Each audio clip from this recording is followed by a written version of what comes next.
కలియుగ వైకుంఠం తిరుమల గిరులు గోవిందనామస్మరణతో మార్మోగిపోతున్నాయి. వేసవి సెలవులు కావడం వల్ల ఏడుకొండలవాడి దర్శనం కోసం భక్తులు పోటెత్తారు.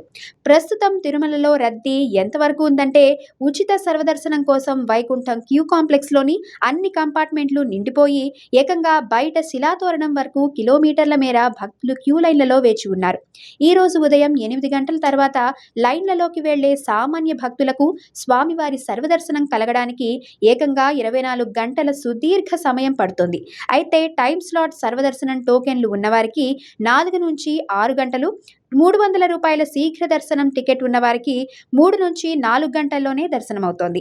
నిన్న ఒక్కరోజే రికార్డు స్థాయిలో 84,315 మంది భక్తులు శ్రీవారిని దర్శించుకోగా అందులో 43,032 మంది స్వామివారికి తలనీలాలు సమర్పించి మొక్కులు తీర్చుకున్నారు. నిన్న మన తిరుమల వెంకటేశ్వరుడి హుండీ ఆదాయం అక్షరాల 3.74 కోట్లుగా నమోదైంది. కొండపై ఎండలు ఎక్కువగా ఉన్నందున చిన్నపిల్లలు, వృద్ధులతో వచ్చే భక్తులు కాస్త ఓపికతో తగిన జాగ్రత్తలతో రావాలని టీటీడీ కోరింది.